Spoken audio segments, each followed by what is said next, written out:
would have done so if a mob of protesters hadn't decided to stop him. Watch.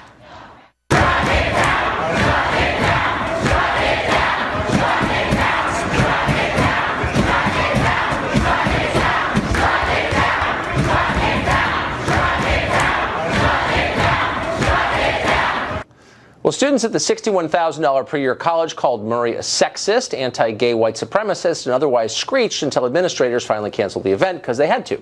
Protesters later jumped on Murray's car in an attempt to keep him from leaving campus safely. They also injured a professor who was escorting him, forcing her to make a brief stay to the hospital. Well, Carolyn Rouse is an anthropology professor at Princeton University. When Murray spoke at Princeton last year, she led students and faculty in a walkout of that event. Professor Rouse joins us now. Professor, thanks for coming on. Thank you. I've read a lot of the criticism of Charles Murray, with whose work I'm pretty familiar, and they don't bear much resemblance to what Charles Murray has actually written. And so I just want you to put a fine point on your complaints about Charles Murray. Why is he beyond the pale? Why should he not be allowed to speak? Well, I'm not sure what you're referring to. What are you referring to in terms of his work? His writing? Well, a couple of things. At Middlebury, he was denounced as anti-gay. He's not in any sense anti-gay that I know of. He was a proponent of gay marriage. He was also denounced by a lot of people, including you, as a purveyor of racial pseudoscience. And whatever you think of his ideas, I don't think anyone would denounce them as pseudoscience, considering the book that you're referring to was written by him and Dick Herrnstein, a Harvard professor, a real scientist. So I wonder what you're talking about exactly. You mean you think that black people have lower IQs than white people? No, I think that the bulk of Charles Murray's scholarship has nothing to do with race at all. And I'm wondering, to be totally blunt with you, Professor, if you've read his books. Yes. Which ones did you read? The first one I read was Losing Ground in college. Right. And did you read? Mm-hmm. Okay, I beg your pardon. Go ahead. Well, that was a really interesting book for me because the argument that black people were culturally dysfunctional and had all of these behaviors that were incompatible with democracy and capitalism to be fascinating but completely false or fake news. Okay. Given that I know the black community well. Right. So yes, I read the book was too, my and wake up. I don't remember him making the case that black people were somehow unable to live in a democracy. Did you read The Bell Curve? I read parts of The Bell Curve, yes. Okay, but not the entire Bell Curve.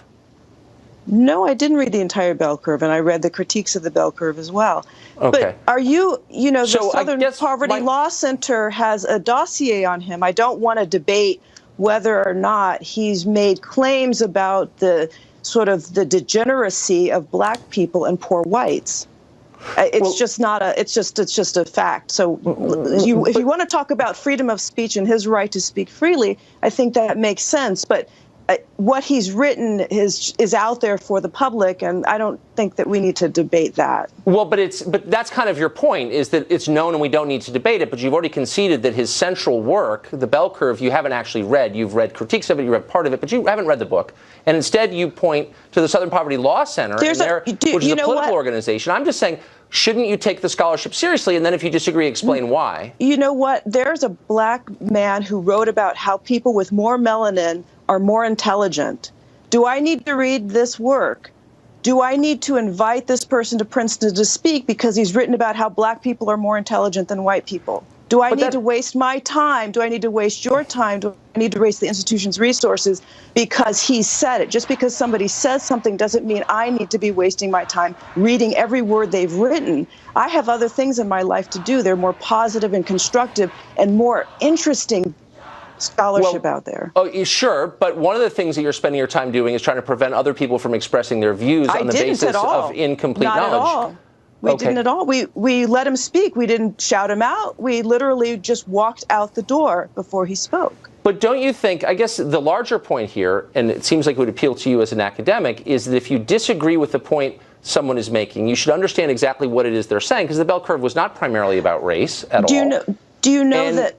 And how much energy we black scholars and people who worked on African American have had to spend so much time challenging racist scholarship and not enough time doing positive work. At some point, we have to stop paying attention to this. Just because somebody says something and they're wealthy and privileged doesn't mean that we all need to go running and accept it as good scholarship or treat it as legitimate. There's a lot of bad scholarship out there. But his work is bad scholarship. But you don't know what it is because you haven't read it. You haven't read the entire book, which was not about race except for a small section of it. And it was actually an important book. So I would think you'd want to grapple with the ideas in there, but you don't. And I wonder why. Do you know how many important books I bet you haven't read?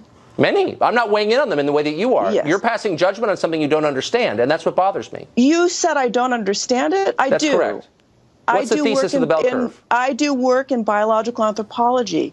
There's absolutely no such thing as degeneracy of a certain population, which he claims based upon poor whites are degenerate, poor black people are degenerate. He has a thesis that these genes are floating in these populations and they're no longer able to take advantage of the freedoms and democracy that we have in this country. And so therefore, you know, having read the book, I think you're grossly mischaracterizing it. Grossly mischaracterizing it, and I'm surprised that if you're claiming you read the whole thing. But let me ask you this free speech part, which you brought up. Do you think that people have a right to say things that you find offensive? Do you agree with the Middlebury protesters? Absolutely. Oh, do I agree with that? Well, those are two different things. Well, if you're supporting shouting someone down, obviously you don't think people have a right to say what they think. We never shouted Charles Murray down. He was allowed to speak. Our protest was about internally. I'm sorry. Right. So Tucker Carlson. Yes, sir. We have a limited pool of resources at Princeton. Right. I don't think we need to be spending money on this. There are many, and your audience knows this, many lower middle class white people, many working class white who would love to get an education. Let's spend that money on helping them go to school, right? That's what we need to spend that money on, not on constantly sort of giving money and resources to scholars who already we know their scholarship just doesn't pass the medal. So, yeah, by the way, you're overstating the degree which there's a consensus on that. I think a lot of serious people regard Charles Murray as serious. But let's get to the Middlebury protest. Do you think it's okay for people to prevent a speaker from speaking because they disagree with him? No, that's why we didn't do that. Okay. They're allowed to speak, but we do not want our institutional resources going towards, for instance, somebody who claims that people with more melanin are more intelligent. We don't want that kind of stuff in our Charles Murray didn't claim that. He didn't make that claim. No, but there are people who do. That's my point. Okay. It's his work is as absurd to me as that. Yeah. Well, I would challenge you to read it and then pass an informed judgment on it. I think that might be more effective. We're out of time. Professor, thanks for joining us. Thank you. Earlier this week,